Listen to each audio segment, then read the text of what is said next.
And yeah, we've got a few people go back. That's right. And I think she'll be fine. Technically, she was helping. As you get on in and pick up with the links and stuff. Yes.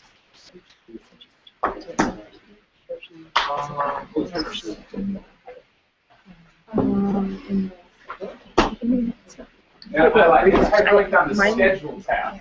All right, I'll make sure it gets on the resources.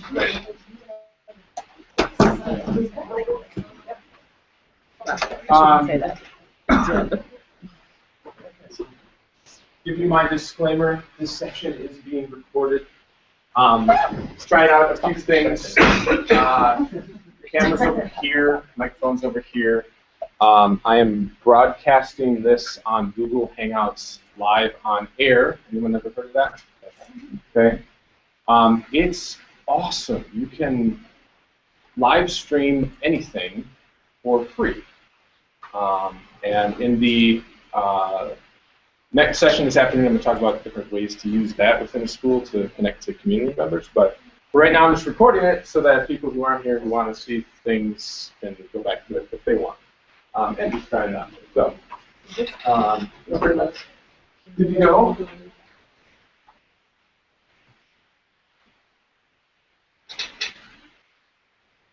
Before we dive into things, let's get a show of hands. Do we have any administration in here?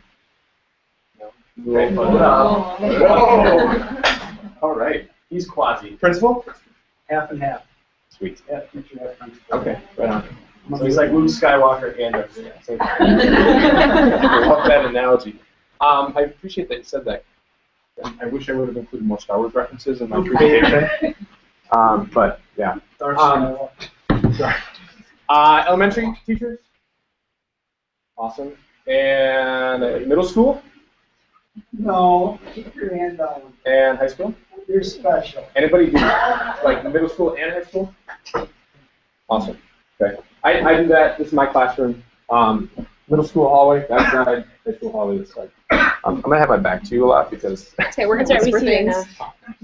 All right. So, running a classroom with Google. We're going to incorporate some blended elements. Yes? What is the URL? Yeah, we can give you a short one.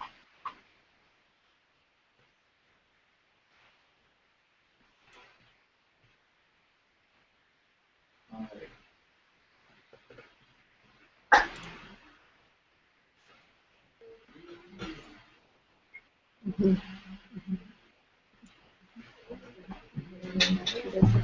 right. Here we go. I can make that bigger.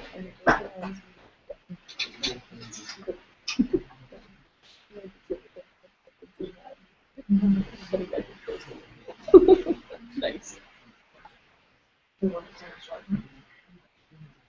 All right, so there's the short URL. Yeah. So blended classroom, flipped classroom. There's some elements of that, and inquiry model or inquiry-based learning sort of thing.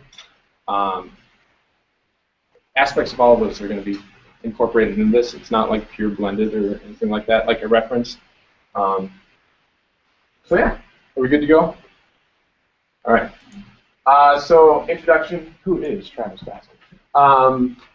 Different roles within the school. First and foremost, so I'm a dad. Yay. And middle school, high school, I mentioned, I do those other things on there, so that's fun. Unofficial roles, I'm sure we all wear different hats. And the reason I show you all this is just to show you that, yes, it's possible. We all have all kinds of different hats on, and there's all this new stuff, but it's possible. You just got to try and then ask people, how the heck do you do this? Show me, okay? So tech support, especially after Bill Lund, one of our teachers, left, everybody's like, oh, he's gone, so let's go ask Mr. Bassett. And I'm glad we have a new guy, Mike, here now, so people can go by him and stuff. But technology insurgent, I love trying new stuff. Whether it's on students or on staff members or whatever, I love adopting and trying out new technologies. I'm an early adopter of all kinds of things.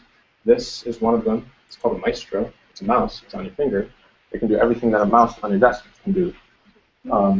So it's pretty awesome. But when you have double screens, it's really tough sometimes. But yeah, it's pretty sweet. And you can click and go back and right click and all kinds of stuff.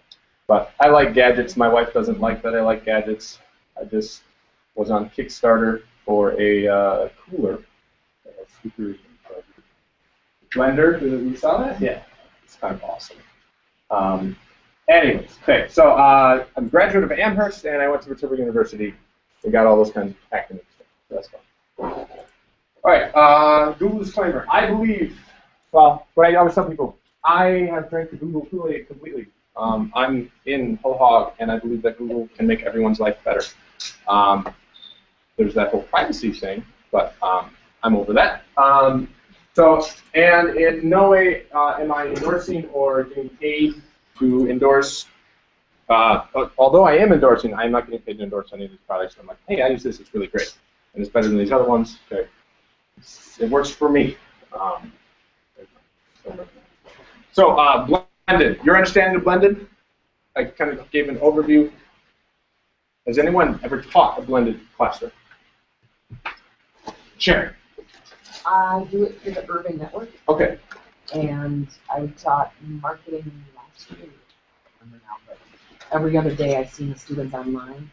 And then every other day I've been on Friday or something like that was that I had them just on the video conference. Right. So not in person per se, but at least, yeah. Awesome. Anybody else familiar with blended or have been trained, like online certification for Wisconsin or trained in it? Okay. Awesome. So basically it boils down to it's a combination of both online teaching and face-to-face. Now, a lot of people, there's quite a few elementary people in here, and they look and go, whoa, that seems like won't work for elementary. But the way, some of the things that we're going to talk about here, you can train little kids, school grade, elementary, first grade, second, okay. You can get them trained, 1, 2, 3, 4. Okay, all right. You can, I have seen and I have read and I have heard about this being, similar sort of things being used with kids at that age. It takes repetition, it takes training, but once they got it, they're good. So, lots of opportunities to incorporate some of these ideas into a regular classroom that we're going to look at. So, when do I do this? I use some of this technology for class starters. We don't have bells here. I love it. We have 3-minute passing time, but students understand that when they walk in the door, class starts. It doesn't matter if it's 30 seconds after they came from Candace's class next door and they pop in here, or whether they're a minute late. They walk in, they open their laptop, they go to Google Calendar, and they do their class start. That's the routine in here. So I use it for class starters most days. I have a big right on the board. No computers today. When I'm absent, I use these things because sometimes stuff aren't always reliable. Longer projects and work days, we're going to break those down in just a moment here. The assumption is that you have access to reliable connections and technology, whether it's one-to-one computers, bring your own device, and all of this stuff, most of this stuff will work, whether it's a smartphone, tablet, or laptop. You can make it work for all of those things. Or if you just have a lab that you can reserve, you can do these things in a lab. So the big thing in creating a blended sort of approach that I use that's free is Google Calendar. Who has used Google Calendar before? Awesome. It is, oh my gosh, it's fantastic. This is usually what my calendar looks like. Each class period broken down with the sort of the main idea of the lesson, and then we click on it, and then we see all the details, and we'll look at some of that stuff in a moment here. And this is shared. Each class, if you're not familiar with it, SS701, only kids who are in that class and their parents can access it, can see it. CSI class, only those kids and the teacher I teach it with can see it. So this is also how I post my lesson plans. Basically, it's an outline. So I share that with Sarah, and she, our principal, and she can see it that way. Okay, Google Calendar to share class starter materials. I mentioned this one right away. Talk about that. To make this work, actually, I'll show you the example here. I have my calendar embedded in my website as well, so that parents who don't have Google anything can still see the calendar. There's some permission settings that your administrator has to check to make sure people who aren't in the school can see it. This is, and then we can't read it, but this is from a day in my rural area studies class. I just want to do class starter. And again, they walk in, they open their computers, and they see the directions, and then the links, and then they had to write a blog post in the first 5 to 10 minutes. Look at these things, make a conclusion, post something to the blog. And the links, they aren't hyperlinked on here, but the thing the students see, it is hyperlinked on their end. So this is one of the maps from Papua New Guinea. They had to look at this and look at how all the different tribes here, and then they had to compare and contrast to this and answer the questions and prompts and fun things like that. So that is, it happened. I didn't have to say anything. It allowed me to, as students are working on this, walk around, answer questions, and we'll talk about the opportunities for differentiation a little later. With that, your high-end kids, they can, I always throw in extra links in there, and they can go above and beyond to explore and enhance their responses. In order to make this work, with middle schoolers, it's more on the 2-week end of things for training. High schoolers, usually I have mostly seniors, or juniors and seniors, and they're familiar with this from other classes, so I don't have to train them too much. But 1 or 2 weeks of training, clear communication of content in your description and directions has to be clear, chunked appropriately. High expectations and then consequences.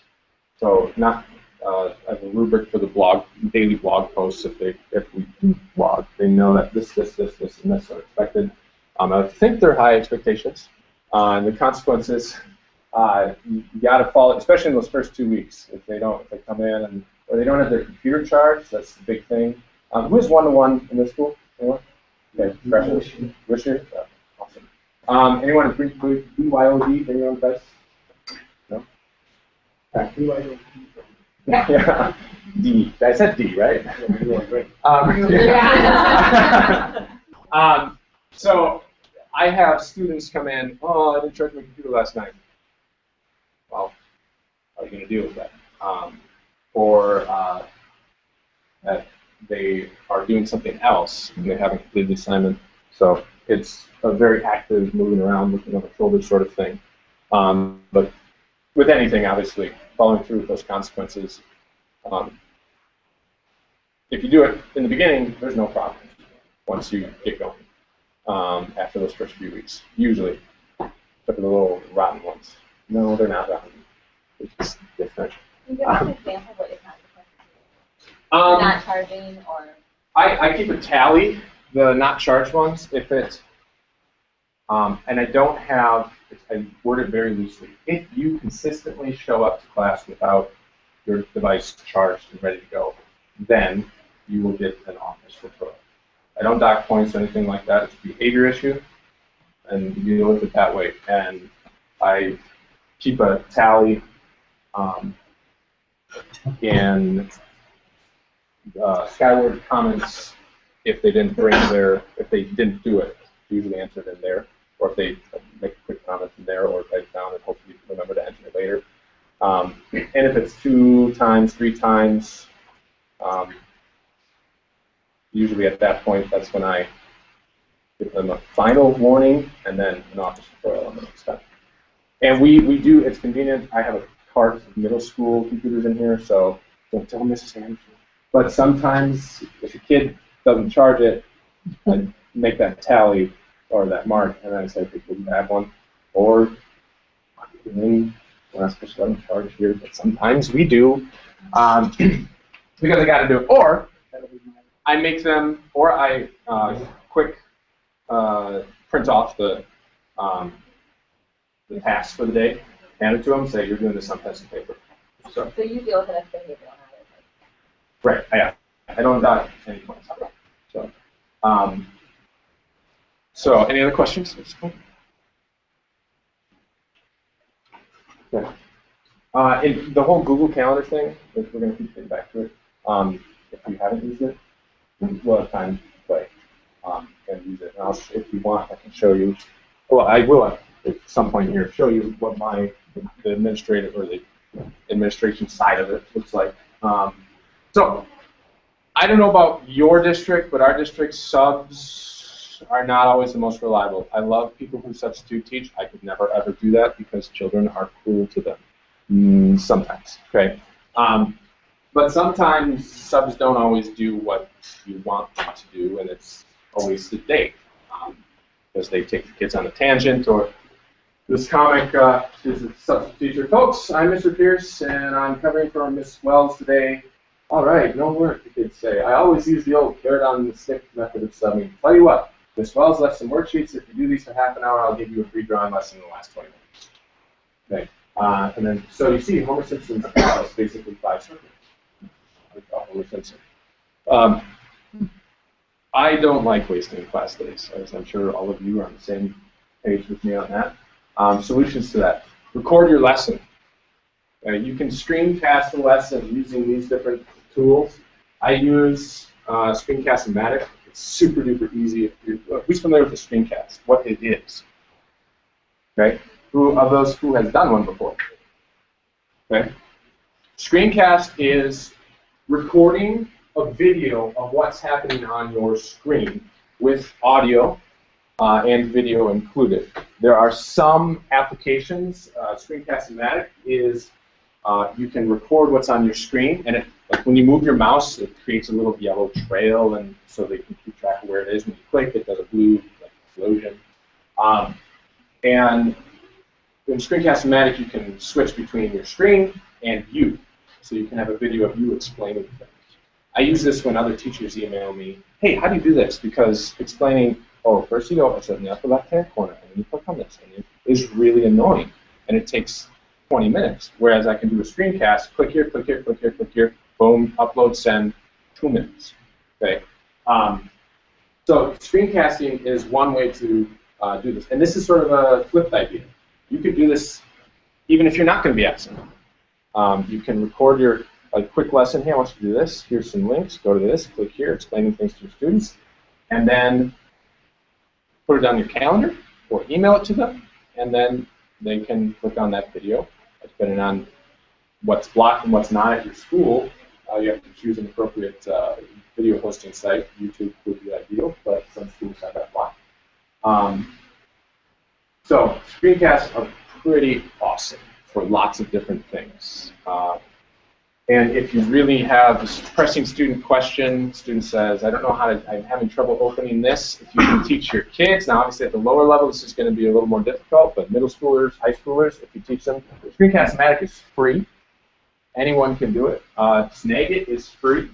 All the pictures and images in this document, or in this document I created with Snagit, they're screenshots. And if you can get kids to do it, rather than them explaining and typing, hey, I'm having trouble with this, if they really have a problem, you have them screencast it. Mr. Bassett, every time I try to log in, I get this screen. Screencast, 30 seconds, done. Send it to you. If you are really ambitious and you get it on like a Thursday night at 7 o'clock and you want to respond, go ahead. Otherwise, you can do it. Okay. Video. So recording, without using these, you can just have a camcorder and record. If you're going to be absent, this is what I want you to do. Smartboard recording or Mimeo as well, if you have those as a recording function. Matthew down the hallway is very, very detail-oriented and likes things to be, he's a math person, so he's very attentive. He knows this. I'm not talking bad about him. Okay. Everybody calls him Hutch, and things have to be just so, and he doesn't trust substitutes to go through the lesson correctly. So he does uses Smartboard and records the lesson with audio, before he's absent, and sends it to the kids and plays. And then the stuff, all the stuff I have to do is press play the next day, and that's it. So use someone else's video. Khan Academy. Who knows about Khan Academy? Okay. Who has ever accessed or played around in Khan Academy? All right. The math and science side of it, if you haven't checked it out, is insane. It's levels, tiers, whatever word you want to use. And I was messing around with it last night. I never did the lower level math stuff. And it adjusts to your level. Apparently, I don't know how to tell time. I put a bunch of things and I wasn't really paying attention, and then said, here, let's start here. Here's how to tell time on a clock without numbers. Okay? So, Khan Academy has content from almost all content areas that you can think of, at least that's awesome in high school and elementary school. Some of their videos are higher level. I don't use a lot of them for my econ classes because it gets into way too much math and details that I care to deal with. This is an explanation of the causes, basically, of World War I. And this is every single one of these videos that they have on here are screencasts. And I have music playing back.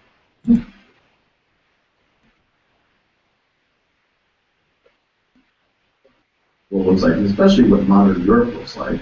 This is a map They have of visuals, modern Europe. voiceover, But and the interesting thing main about ideas. this map is instead of being a traditional map that you normally see, where you just see the country boundaries, the state boundaries, this has the state boundaries right here in these little gray lines. You show the road where France he uses the more expensive version. This is Salmon on his voice that you hear. Lots of people who do it now set it up doing this, but he uses one of these. It's a it's called a I don't know what it's technically called. But you can write on it, and the software that goes with it, and it creates a black screen, and you have those little stylus, and you write, and as you're screencasting it, it's like that. So,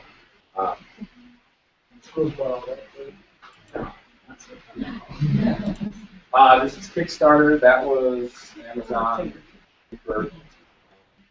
So, early adopter discount on these. I'm not going to tell you how much it was. I was going to ask how because much it is. I have an issue. It's really expensive now. Okay. I think to get one is $90-some. That little writing tablet thing was $50. Again, my wife does not like that I like that now, but that's okay. So, any questions on anything so far? Go over this again. Slow down. Stop talking so fast. No. There are, and I apologize because I just assume everybody's a high school or middle school teacher, and my mother is here somewhere. She's a 5th grade teacher, and we often get into discussions about, I don't understand what you do in 5th grade and 4th grade and 3rd grade. And I don't really know how to, I have ideas that I've read about how to adopt this sort of stuff for elementary level, but again, sorry that this isn't geared more towards a broad level. But there are plenty of videos for lower level in terms of grade level, math and science concepts on there. There are also, as we're going to see in just a minute, actually, yeah, we'll get to that, the idea of virtual field trips to keep kids' attention, that kind of stuff. We'll get to that. So, absences continued. Google Calendar communicate exactly what you want students to do. And like I said, if they're trained, this is a no-brainer. They jump right in. Substitute is able to assist as needed, and the kids, I tell them to come in, sit down, open the calendar, put your earbuds in, and listen to music, and get to work. You don't need to talk to anybody. It's a day where you are working on your own. So as far as blended model goes, this is actually kind of the reverse. So usually blended is online, and then you have them in your classroom. Well, I have them in my classroom, and then there's days where I just don't talk to all of them necessarily. where I can, or I'm not a computer, and they don't need to. It's like they're working at home from the computer. So this was an econ project that had to analyze economic goals in music, or broad social goals in economics in song, and listen to music and write a response. And then the next day we did something with it. So they just had to basically gather knowledge and background information and pick a song and start thinking about it. And then the next day we did something in the classroom. And that falls in, and so does this, with the inquiry-based model. I had this link. I love this idea. There's 8 steps. The inquiry-based thinking. 7 or 8. Tuesday, WTI conference was it Tuesday? At UWSP, I went to a thread or a session, 3 sessions on this, and the resources that were shared with me, I shared with you. So on this page, inquiry, there's so much more like little tools and playthings and to make this inquiry-based model work in your classroom. So mention this, field trips. Send kids on a field trip. You're not here, send them on a field trip. Now, budgets are fun, and yeah, go to Washington, D.C. for your civics class. But connected classrooms, again, Google, yay. Who's ever heard of connected classrooms? Okay. Basically, it's either expert, like Skype sessions or Hangout sessions that are recorded, or tours of a place, or basically any sort of guest speaker or field trip that you can think of, you could probably find on here recorded. People do this using Google Hangouts. They record things, or they create a video and upload it to YouTube, and then it gets shared on here. Most of these are created by teachers. There are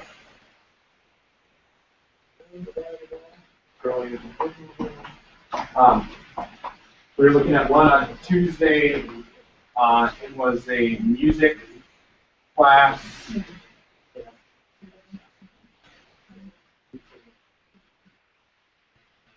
All right. So shimmering sardines.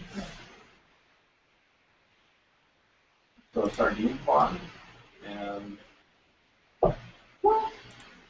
some of them are private. But usually, in order to get access to them, all you have to do is add that person to your circle, or add that person to your circle.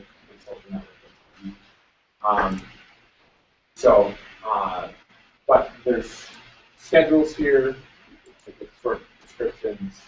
You can have a guest speaker, you can record it and upload it to. So that's one option for the whole field trip sort of thing.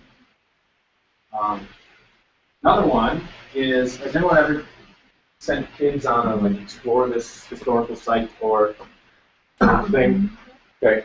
There are so many important locations or government buildings or historical landmarks that have self-guided interactive tours. In my World Area Studies class, there was a confusion about the difference between a mosque and a church. And I said, well, let's explore. So I gave them a link to the Vatican, and they can walk around, and they can go in St. Peter's Basilica, and they can go look at inscriptions and all kinds of stuff. And then I had a 3D tour of the Hagia Sophia in Istanbul, which is this huge, glorious mosque that used to be a church. And then I had them do a compare and contrast. What's it look like inside? Well, there's no pictures. There's pictures and sculptures everywhere in the church. All these different things. It's also really cool if you get into some of these buildings in St. Peter's Basilica. It's enormous. It can standing over 100,000 people. So giving kids, most of our students will never ever get an opportunity to go to Rome or to that city to see it. But with these things, make it go full screen, especially if you turn the lights off in that one and put it up here. We walked around in the back, and it is almost get the same effect. Not quite. So that's another option. And kids love doing this sort of stuff. And again, for me, it was hard for me the last few years to just kind of like, well, it's okay if they're just exploring, the inquiry idea, like they're immersing themselves in this content. There's no assignment yet. Eventually, they're going to have one. But if it's interesting and relevant and meaningful, they're going to be on task the entire hour or class period.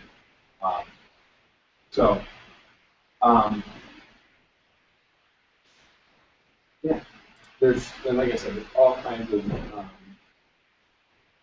other sources out there for that sort of view. Questions? Yes, reactions.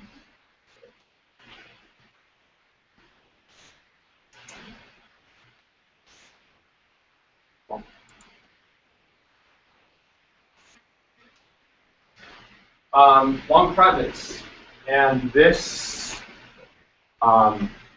would be, this sort of thing would be, I think, more difficult than the other things to adopt at first grade, second grade, because they need hands held sometimes literally.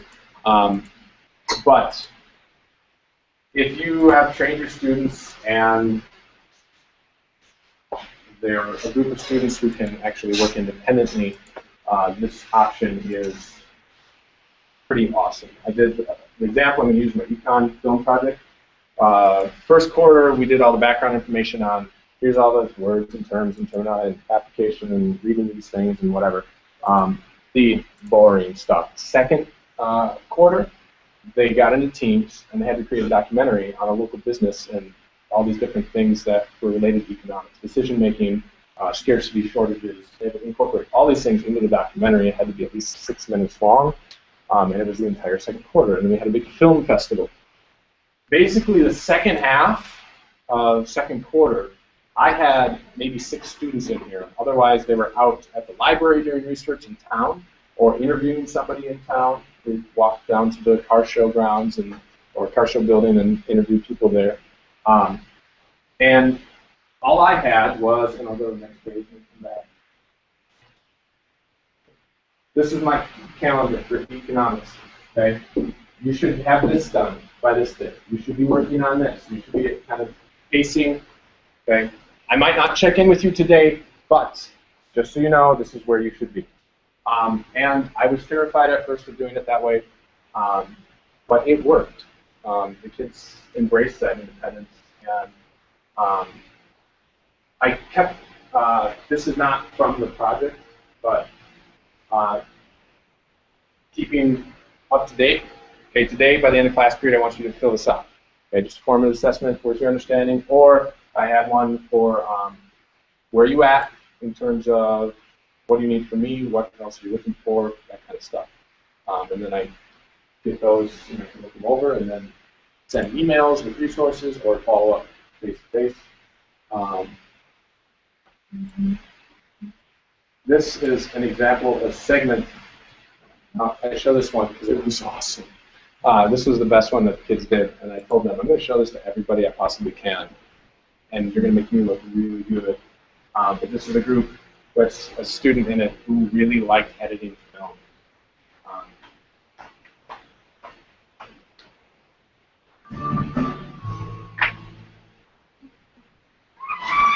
Hi, my name is Haley Desai.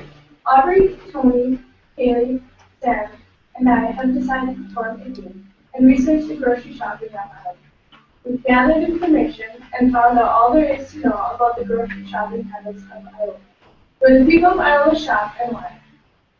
Our objective is to analyze the information, draw conclusions, and hopefully learn something.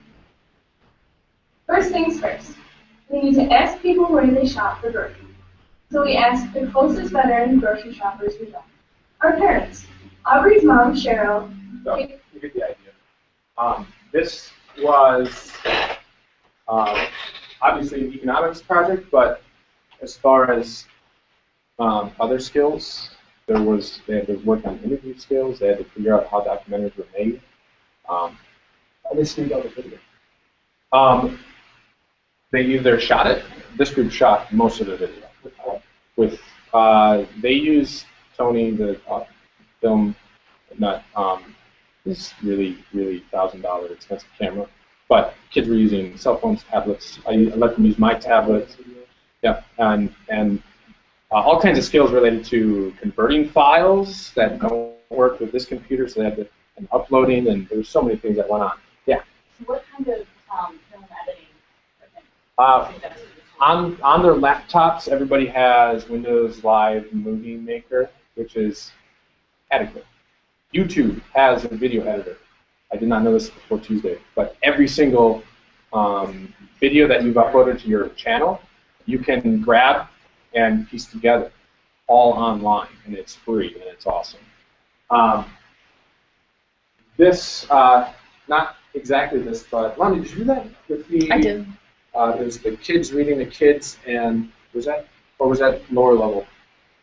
There were like second graders, like fifth graders read to second graders, Oh, my and then seventh graders read seventh to- graders. Yeah. Yeah. So it was this, and then they created videos of each experience. Well, that they did. Oh, I think that must have been all at the elementary. So the older kids read to the younger kids, and they videoed their experiences. The fifth grader, I think it was fifth and second grade, fifth grader talking about, and then the kids used, I think they used a video camera just 2 years ago. And they recorded it, and then with the help of the teacher, they were able to piece it together into a nice little, like, 30-second bit. Second grader saying, "I really enjoyed when so-and-so read I liked the story in the dogs." Okay. Things like that. So not like super high-end critical thinking skills, but getting their hands on that technology and figuring out how to use it. So, so as far as blending, okay, I did hardly any direct instruction to the mass of students at once that semester, or that quarter. It was personalized, floating around. I had one group. This group, I rarely saw it. Okay, besides checking in periodically. How you doing? How you doing? We're good. Okay, you have this. Here's the rubric. Are you meeting this? You're making sure. And you hear the language in that. You know, our objective is, and we're looking at decision making and that sort of stuff. So, blended, long-term, fun. There's the calendar.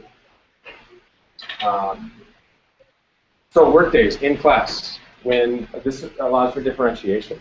So you post that stuff on the calendar, and your students who are independent thinkers and high-end and are able to work independently, they're going to take off and do it. And then that allows you to float around and help those kids who need it, and not have to worry about those high-end kids. And they are being challenged, and they can then go off and explore additional related things on their own.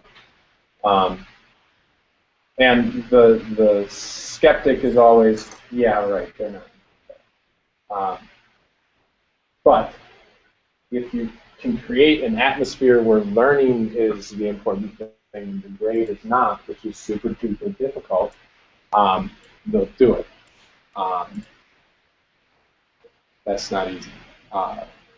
But we'll see where Chelsea and I and Tammy are going standards-based grading for a middle school this year. So we've been incorporating some of those ideas into all of our classes over the last few years. But we're going whole hog in the middle school. And we're hoping, and I did some of that with my econ kids, and those high-end kids, they just took off. Here are the expectations. Here's everything you have to do. Go at your own pace. And it was pretty awesome. I mean, granted, there were kids who did not. I was constantly hounding. Do this. You can't leave today. You have to be here because I need to make sure you're here. But everyday sort of thing. This is also useful if you use your calendar. This student asks you, this student asks you, this student asks you the same question. Don't respond to them and then, well, probably more people. But once you get those couple of questions, just post it. Somebody asked this. Here's the response. Post it on the calendar. Say, hey, refresh on the calendar. There's a question on there that somebody asked. you might have the same question, addresses your needs. So, and resources, leveled resources. You know, I list my links as, here is the very basic introduction sort of content. Next is a little more difficult, a little more challenging, the really high-end reading level sort of stuff, or complicated video sort of stuff is at the bottom, and the kids figure that out and they click through it pretty quickly. Those higher-end kids. This is the part where there's some overlap between that Rocket Google Docs and this session. So before we dive into this, any questions, thoughts, reactions? Hey, I think, or if you've written anything down, like, I think I'm going to try this, or I like this idea, maybe that'll work for me. Anybody want to share any reactions that they've had? There have been a few moments where people, like, everybody was like, ooh. I want to hear it from 4 different people before we move on. Screen mathematics and connected classroom sound like there is like maybe like. Awesome. Okay, part of that means? Yes. I quickly went on that, and it looks like it's just, is it just math and science specialty? No, they have English and yeah.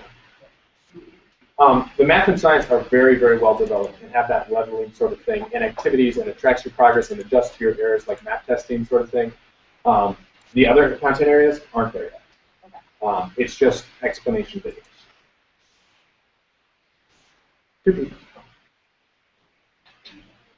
You need to charge? Yeah. There's a couple there. 2 more. Yeah. I'm thinking about the connected classroom. Use that as an extension in social studies or science or something like that at the second grade level to get them some different.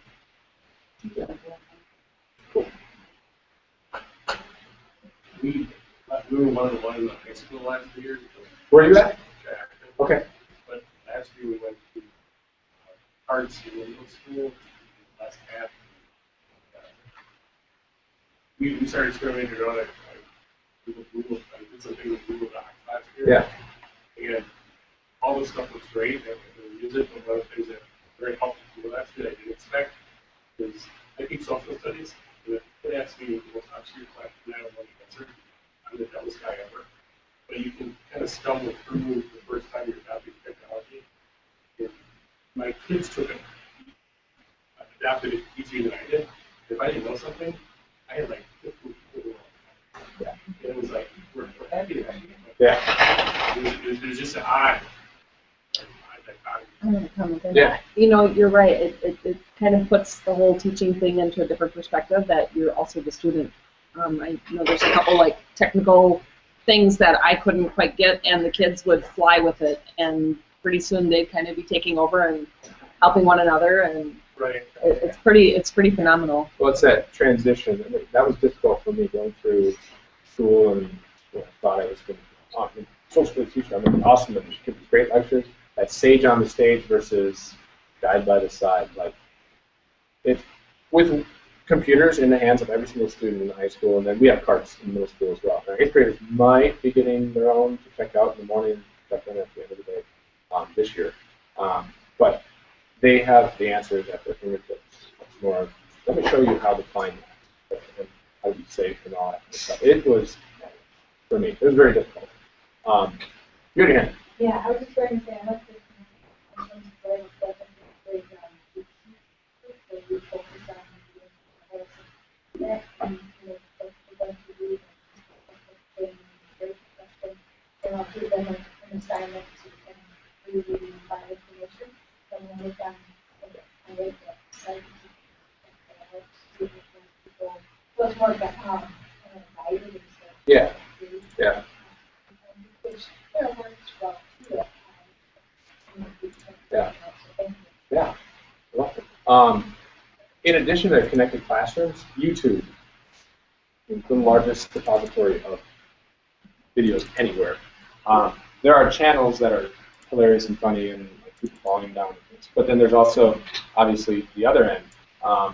very academic and worthwhile channels. I have follow or I subscribe to a site, AP Psych channel, and they have videos of these world-renowned psychologists and experts in neuropsychology and all kinds of things. Is that me? Weird. I don't know that sound. Oh, I changed my Windows OS.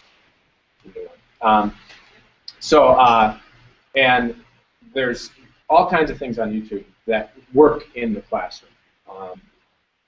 Again, the challenge here, we block YouTube. I'm struggling with that. Yeah. Hopefully not. Who doesn't block YouTube at their school? We need to discuss, because apparently we can't unblock it because then we lose our E-rate funding, but I know of 50 districts that haven't unblocked, but whatever, kind of, yeah. You can also go to YouTube. Yes, but it's not even close to the amount of videos. I have like some videos that I've uploaded that I want students to watch. I upload them. I have a YouTube account and I put it on there. But then there's ways in Google Docs where you can embed or upload it to a folder or file in Google Docs, and kids can watch it that way. I'm still using YouTube sort of, but not really. So that's kind of a workaround. But yeah, that's a separate thing. Any other thoughts how you might use this in your class?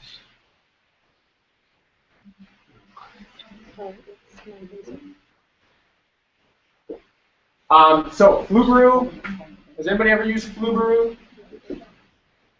Flubaroo, I'm not going to show you it right now. If you're interested, in the next hour after we're down here, I can go through it.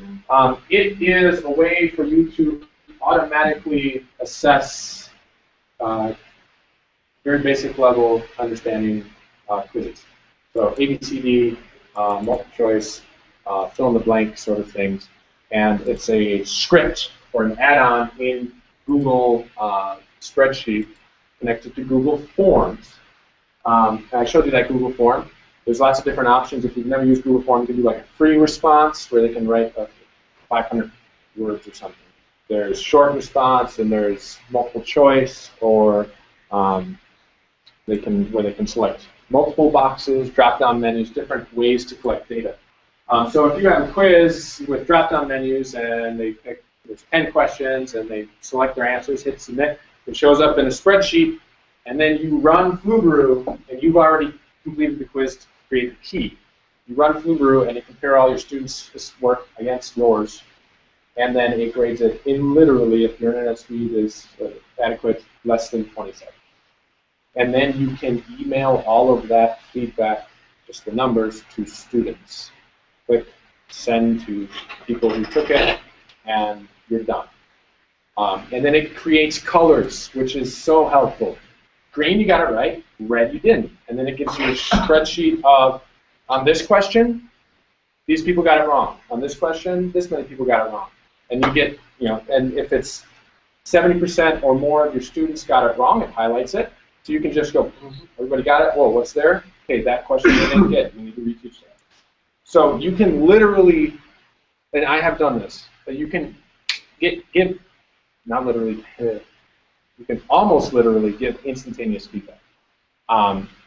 They take the quiz, say, okay, you got 15 seconds, 30 seconds, whatever, finish it up, and then you go to your computer, click grade, click send report, and then you can look at it and say, they didn't get this one. You can go back to the board, say, let's explore this, because there's some questions out.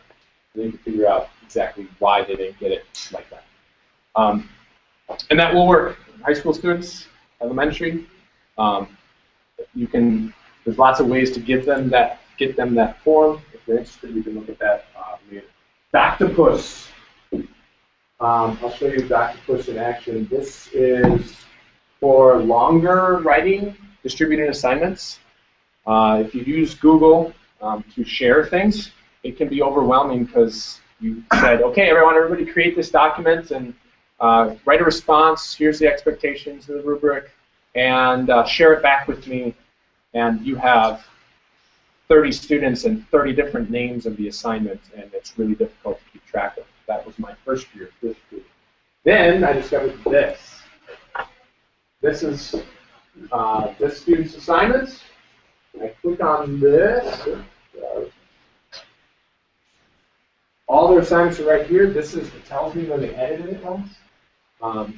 So hey, it's due on the 17th by 11 o'clock. Oh, you're late.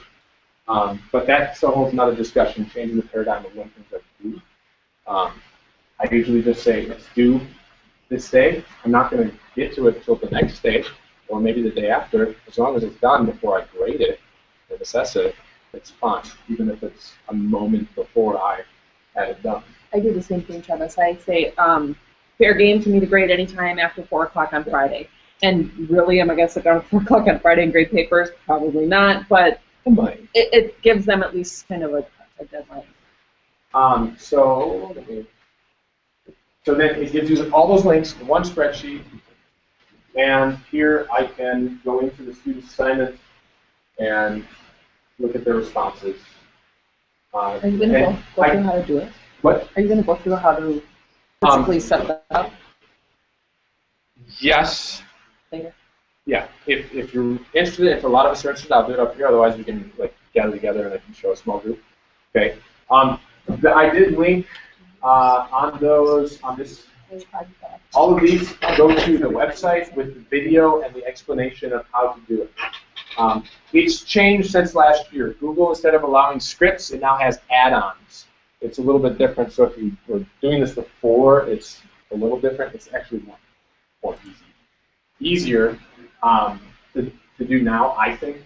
But the big thing is you got to have your class lists ready and accessible, because you have to put in student emails and things like that. But we can explore that, or we can explore it together later. Questions about any of that?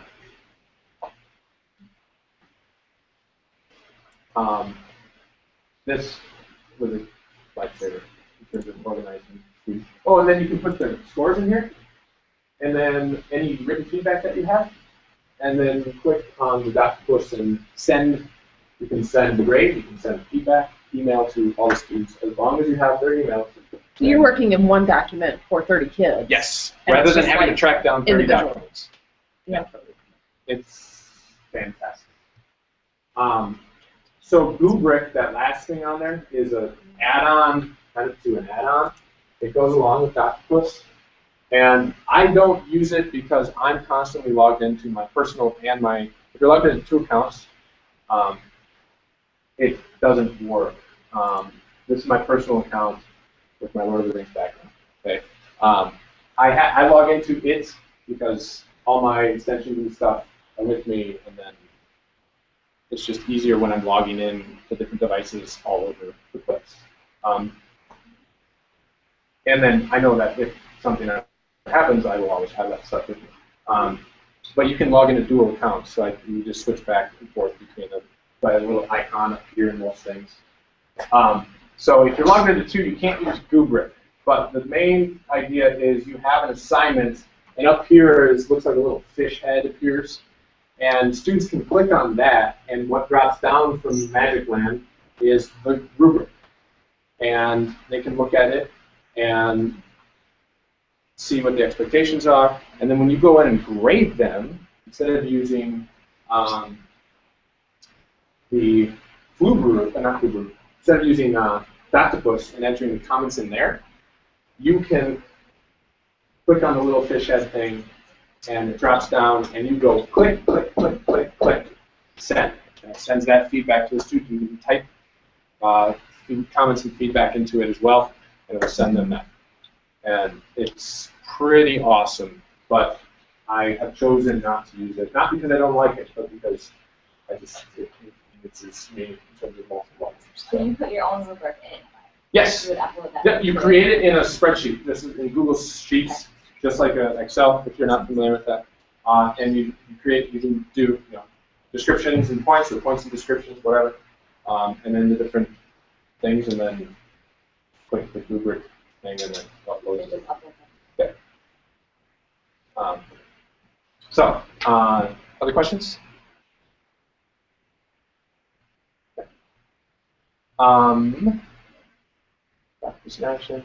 I also use it in terms of blending things, so kids are working independently.